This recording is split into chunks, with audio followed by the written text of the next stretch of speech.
It's good to be here, and I know I'm not George, and I know you guys are used to George, and I just want to say he does such a great job with you guys. He and I meet, and we talk about ministry, and we talk about how things are going in his ministry, and I walked in here today, and I was immediately greeted by a few people, and they're like, "Hey, what do you need?" And you guys do a great job. So thank you for hosting so well when George is gone. I don't know, has anybody heard from George or how he's doing? Because I have not. He's doing great. Okay, I thought maybe you might know. Yeah. I didn't want to presume, but I thought I'd ask. Well, great. Hey, when I was 25 years old, I had just graduated from college, and I was broke. I was living with my parents, and I needed a job for the summer. And my sister had a job with like a kids camp, and she said, "Hey, I could give you 1 week worth of work." And so I worked with these kids, and they were elementary kids, and they were small, and they were kind of gangly. And my job was just to kind of shuttle them through the activities all day long. And I remember this one little kid, and he was probably, of all the kids I was responsible for, sort of the most gawky. He just, you could tell he hadn't developed at the same rate as all the other kids. He kind of walked funny, and he had really thick glasses, I remember. I mean, this is a little tiny, like 6-year-old kid, but the glasses looked bigger, on his face than I thought those shouldn't be on his face. They're just too big. And he had the little rubber thing, behind his head that kept his glasses on. And he was always following me around. And of course, I'm living with my parents. I don't have a lot of money. I'm trying to figure it out. Like, what am I going to do next? Because that's what they don't tell you in college is what's next. They're like, "Hey, you graduated, great. Now pay your debt and go."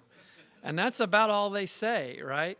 And so toward the end of the week, this little boy pulls me aside, and he's like, "Hey, I want to talk to you. I want to talk to you." And I said, "Okay, all right." So he's like, "Come here. I got to talk to you. Just you." 6-year-old kid telling me what to do.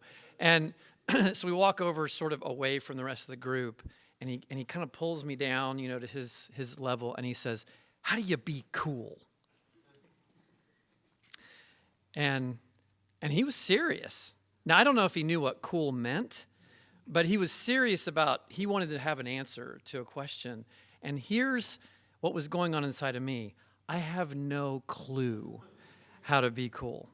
But he must have thought I had something that he didn't have that he wanted. Well, today what I want to do is I want to answer not the question on how you be cool, but I do want to answer, how do you be confident?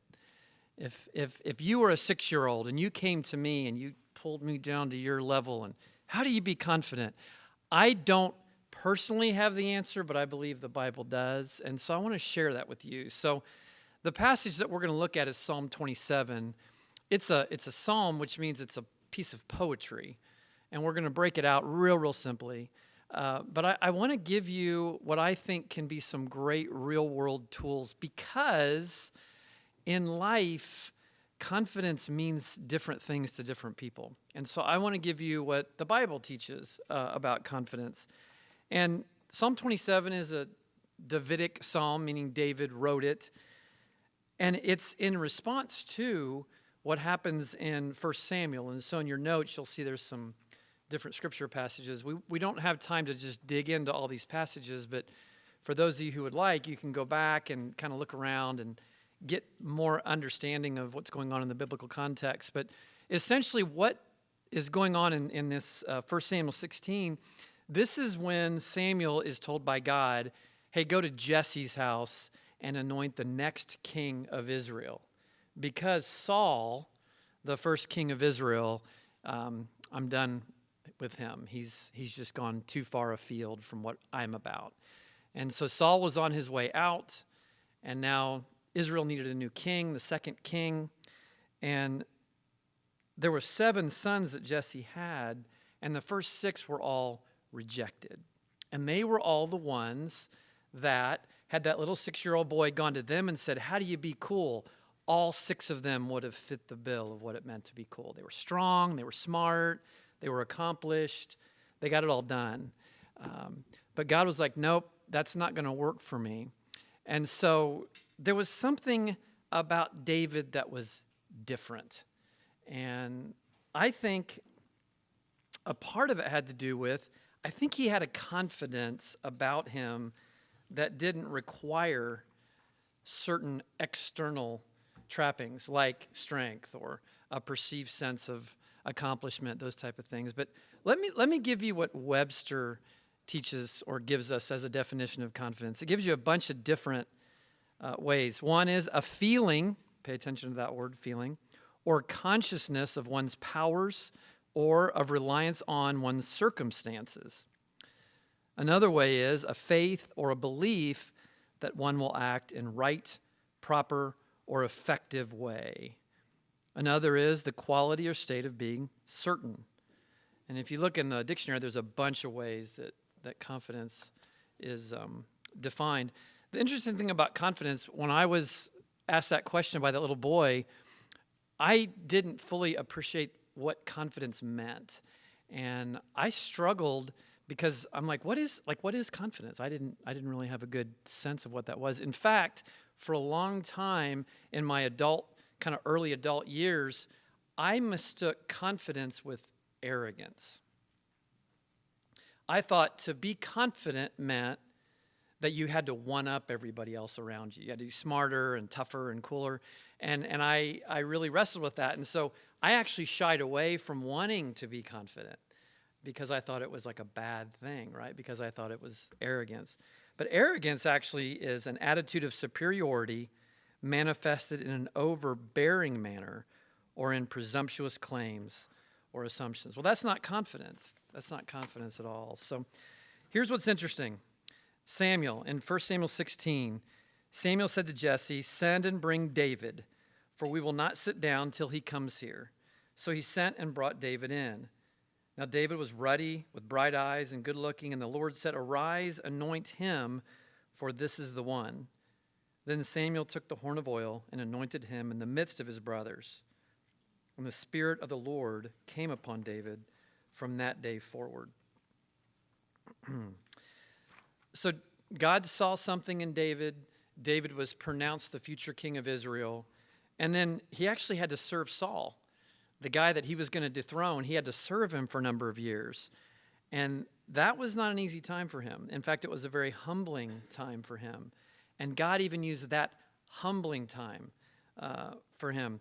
Psalm 27, though, which is our text for the day, let me read verses 2 and 3. "When the wicked came against me to eat up my flesh, my enemies and foes, they stumbled and fell. Though an army may encamp against me, my heart shall not fear. Though war may rise against me, in this," meaning in God, the Bible actually says Yahweh, "I will be confident." And so David, through reliance on God over these years of initially being in Saul's kind of world and then having to run away from Saul and hide from Saul, and they eventually began to do all these battles against each other, he had to forge a confidence that was bigger than himself, in something more substantial than himself. And through that process, he created a powerful reputation as the kind of warrior who could bring about consistent and brilliant victories on the battlefield.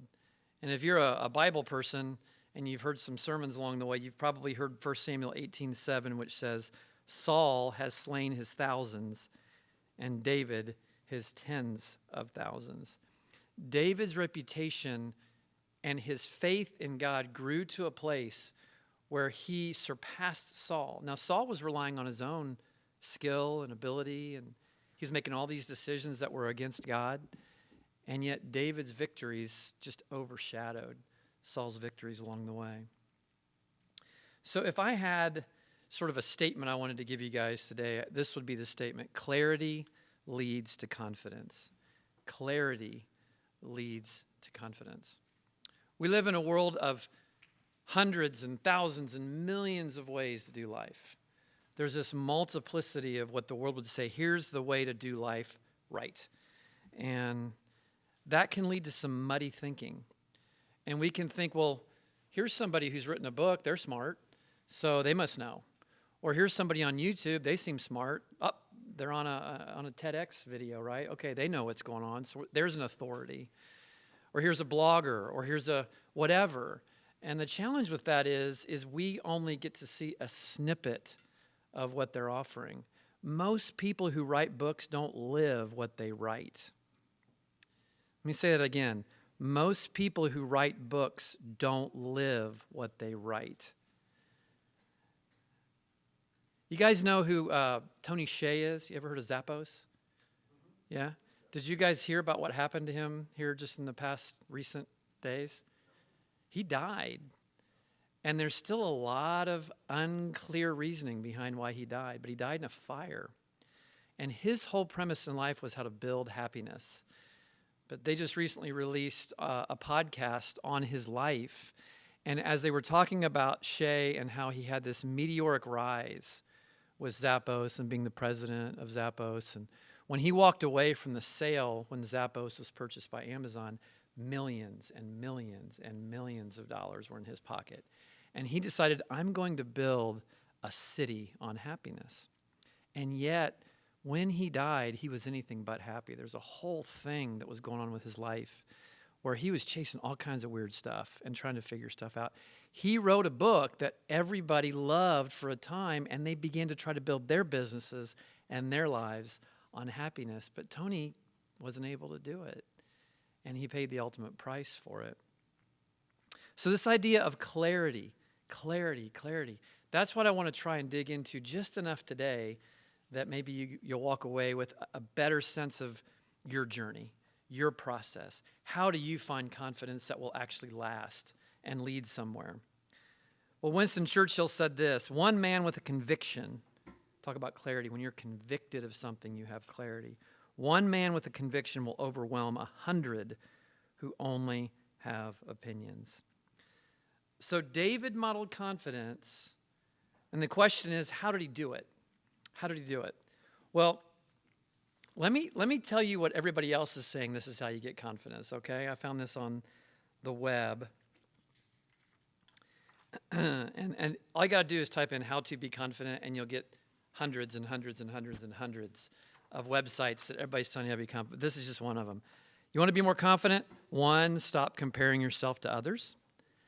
2, surround yourself with positive people. 3, take care of your body, things like diet, exercise, and sleep. 4, be kind to yourself. 5, practice self-talk. 6, face your fears. 7, do things you're good at. Next, know when to say no. And then finally, on this particular website, set realistic goals. Well, David took a different route, and the Bible teaches a different route. And so the first thing we learn from this passage in Psalm 27 is he was clear on his purpose. He was clear on his purpose. Let me read Psalm 27, verses 4 and 5. One thing I've desired of the Lord, that will I seek, that I may dwell in the house of the Lord all the days of my life. For in the time of trouble, he shall hide me in his pavilion. In the secret place of his tabernacle, he shall hide me. He shall set me upon a high rock. People who are clear on their purpose, and I know purpose is its own equation for a lot of us. How do I find my purpose?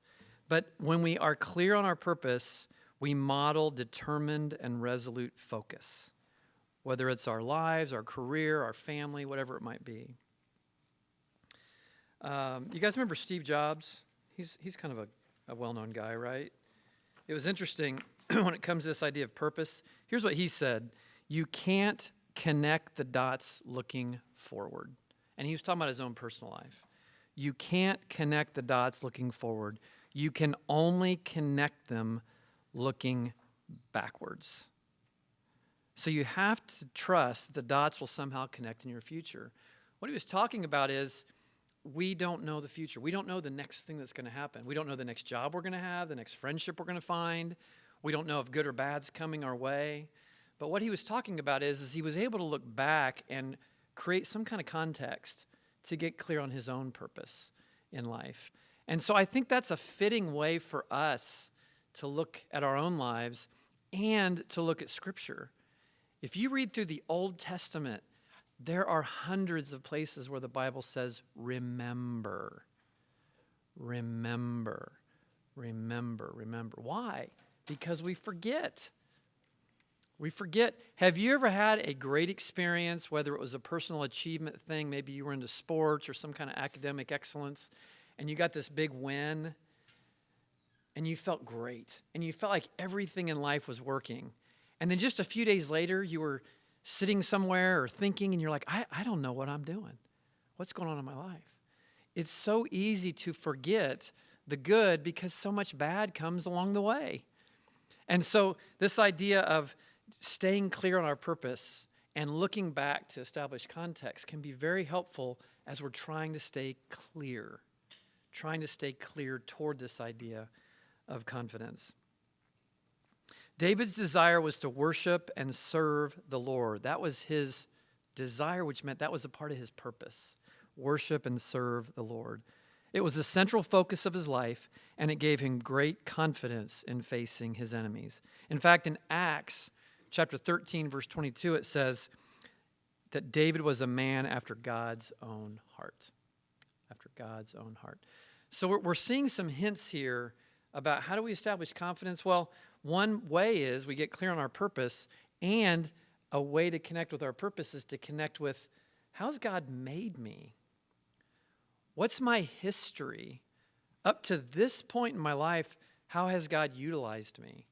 When have I felt closest to God? Those are some of those dots we can begin to connect. We may have ideas on what we'd like our purpose to be in the world and in life. And God may be saying, yeah, but I made you this way. This is what I want you to do in your life. And so sometimes we actually are kind of moving in our preferred direction when God's saying, this is your best direction. Pay attention to that. Let me break down those verses, verse 4 and 5. One thing I ask of the Lord. And he breaks this out in things like dwelling in the house of the Lord, the idea of abiding with God, a settled place, a comfortable place, a safe place, a place of worship, a shelter for protection. He also declared that the Lord is my light, which meant there was no ambiguity. Light reveals. Light brings clarity. And he even talked about his salvation. There is salvation in no one else except God. He also said, the Lord is my stronghold, my fortress. He will keep me safe. And then in Romans 8:31, the echo of that in the New Testament is, if God is for us, who can be against us? So here's the lesson at this point. If we are to be confident, no matter who or what our potential enemy or challenge is, we must be clear on our purpose. That is, we're to have this laser-like focus on why we're here. When we get into the close of my talk, I'm going to give you guys some tools on how you might figure that out. But for now, let's just get clear on our purpose. Secondly, let's talk about being prayerful. Prayerful. David worshiped God through prayer. This is something I love about David because I used to be very uncomfortable reading the Psalms because it felt like I was reading something of a person who was like bipolar. You guys ever read the Psalms and be like, they're not making any sense. One minute they're praising God, the next minute they're mad at God, the next minute they're really happy about things, the next second they're really upset. And it was very intimidating for me to read that because I was trying to make sense of it all until a good friend of mine said, that's not the point in the Psalms. The point in the Psalms is you go on this ride with God. God is with you on this tumultuous ride called life. That's where you gain your confidence. Like you're in a roller coaster, right? And God's built the roller coaster, and he's sitting in the roller coaster with you saying, I'll put my life on the line with you as you go through the ups and the downs and the corkscrew spins and the upside downs. I'm going to be with you in this. And so you take him with you and you tell him what is going on inside of your heart. Not that it makes sense, but that he can handle it when you pour your heart out to him. So David would plead in Psalm 27. He says, hear, O Lord, when I cry with my voice. Have mercy also upon me and answer me. When you said, seek my face. My heart said to you, your face, Lord, will I seek. Do not hide your face from me. A great example of this is in Luke 18. If you want to read the parable of the persistent widow, she was a widow who needed something from a ruler, and she just kept coming back day after day after day, day after day after day. Anybody see the movie Shawshank Redemption? Old movie now. Yeah, Tim Robbins. Yeah, I don't know if you remember, but he's trying to build a library in the prison, and it takes him, I think he said 15 years of writing a letter to the government for a grant to get money to buy books for the prison. Every year he would write letters, and he got nothing back. And yet after 15 years, the government was like, fine, we'll buy you your books, man. We'll get you your books. That's the story of this persistent widow.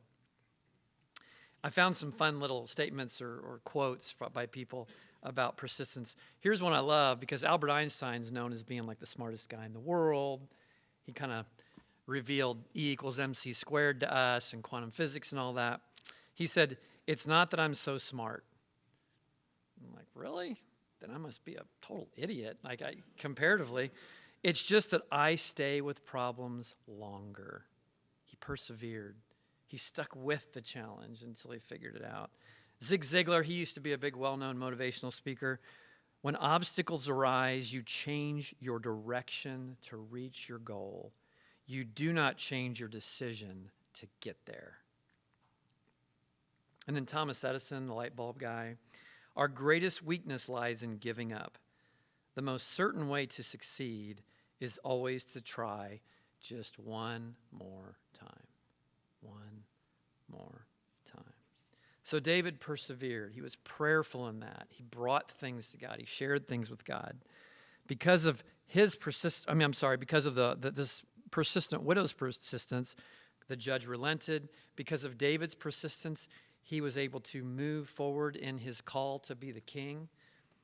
But he also petitioned God in this psalm, and that was a part of his process of being prayerful. He asked God for protection. He asked God to teach him his ways, meaning, God, teach me your ways. He was aware of the fact that he had his own ideas of how things needed to go, and yet God's ideas were better, more accurate, more in tune with the way that he was made. And so he asked God, show this to me. Now, you want to hear somebody who was prayerful in her petition. You guys heard of John and Charles Wesley? They founded the Methodist Church. At least they're given the credit. There was a bunch of people that did it. But Susanna Wesley, their mother, she was born in the 17th century, married their father, Samuel. He was horrible with money. He even spent time in jail. So she lived with a lot of hardship and distress, not a great husband to live with. Together, now get ready for this.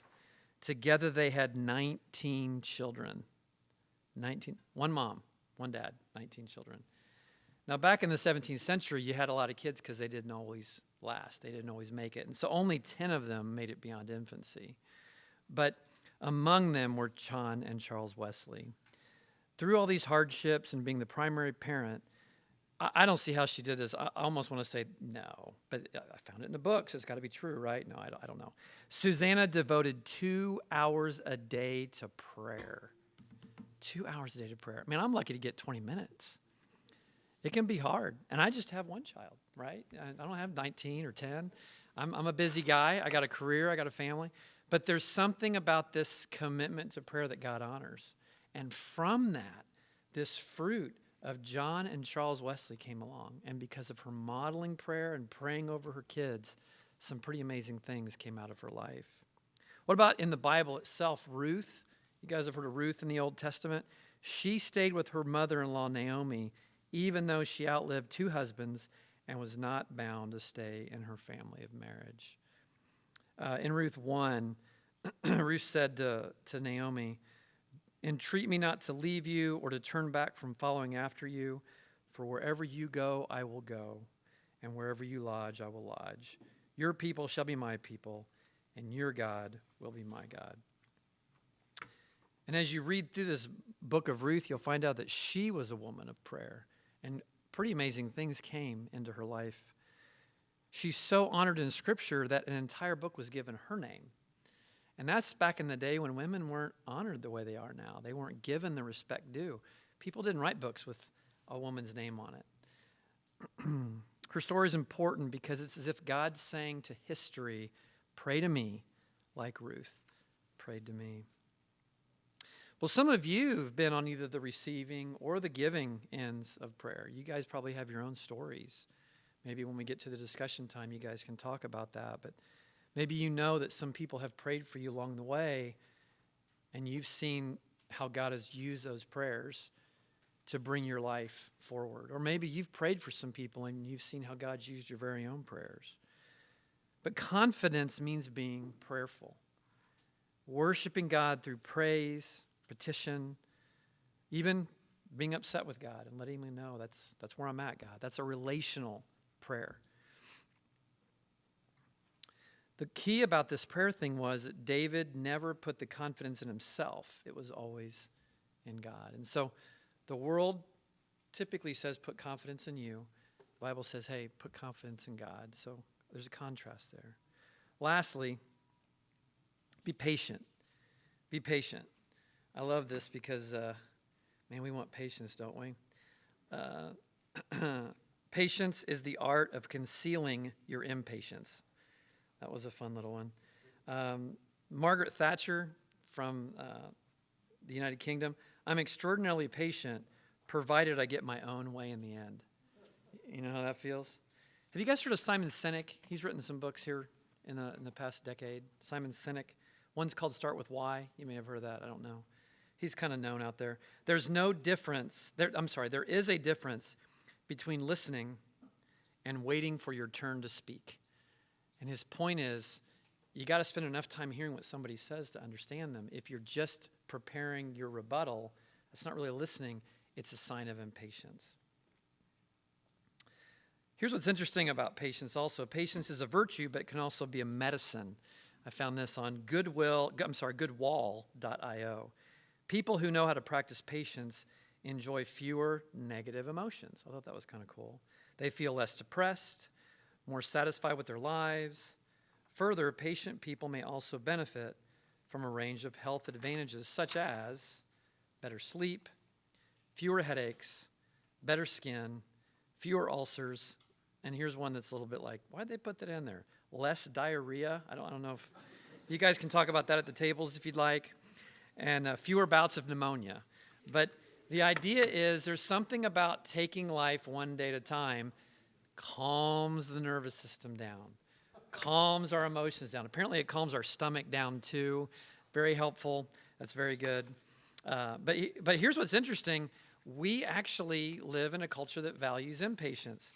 Amazon, do you guys remember when Amazon was practicing drone delivery? Do you guys remember hearing about that? Yeah. So I was reading up on Amazon this week and how they're doing with their delivery speeds, because, Prime's all about delivery speeds. Listen to what just the opening of an article on Amazon delivering speeds says. One thing we've learned about customers over the years is the importance they place on delivery speed. That's a big deal to the customers. The faster we can get products to customers, the more likely they are to buy them. To that end, we reached an important delivery speed milestone in 2023.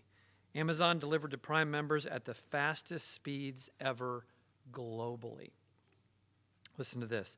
With more than 7 billion units arriving the same or the next day. 7 billion brown boxes with the big smile that says Prime on it. I mean, we're in a culture that just, let's hurry it up. Let's get in a hurry. So, of course, we're living counterculture if we're even talking about it, patience. But that's what the Bible's teaching. It's like if you want to find confidence, you've got to have this idea of being patient as a part of your way of doing life. David said it this way, I would have lost heart unless I had believed. And believe is an ongoing verb there. Not that he believed once, but that he continued to believe that God had his best in mind. That I would see the goodness of the Lord in the land of the living. Wait on the Lord. Again, wait is a continual. Wait on the Lord. Be of good courage. He shall strengthen your heart. Wait, I say, on the Lord. So here's what I want to do as we kind of go back. So there were 3 things, right? We had purpose, prayerful, and patient.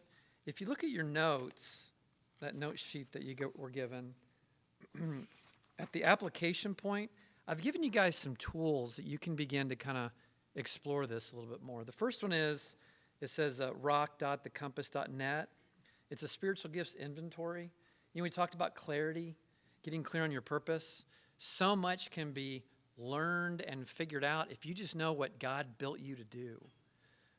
And I've told you guys, I think, a little bit of my story. I never wanted to be a pastor. I had a lot better idea than being a pastor. I had all kinds of cool ideas. It included a lot of money and a lot of other things. And yet God was like, this is how I made you. So for a good solid decade, I tried it my way, and it didn't work. And it's not that it wasn't working in that I couldn't do it. It's that in here it wasn't working. I was conflicted. I didn't have contentment.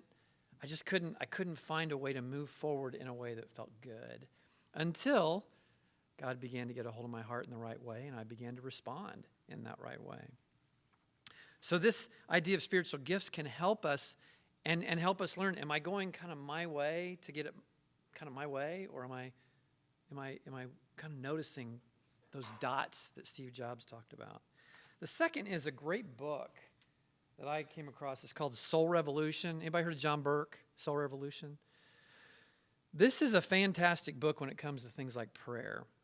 He and his church, he's a senior pastor, they started their own little internal revolution in their church of doing a prayer every 60 seconds of every waking hour of the day.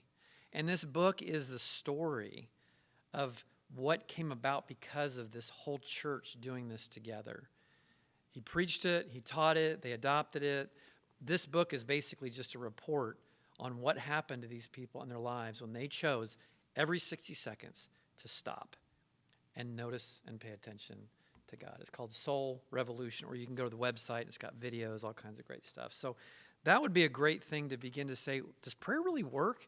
Because I don't know about you guys, but sometimes it's like, well, I mean, you're supposed to pray, but does it work? I don't know.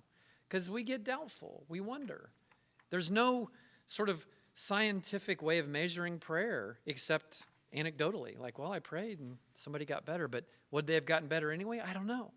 This is a great way to read yourself into confidence in prayer. And the last one is this idea of 7 C's of relationship. That's actually an article that goes along with this other sheet I gave you guys. Let me just break this out real quick and then we'll be done.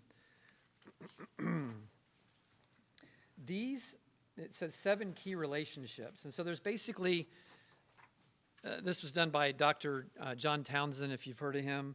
He writes a bunch of Christian books and pretty cool guy. Anyway, he gives us 7 relationships. And what he says is, these are the relationships you're going to find along the way. You're going to have coaches in your lives, people who are speaking into your lives in a powerful way, helping you, working with you, but they're pouring into you. You're not necessarily pouring into them.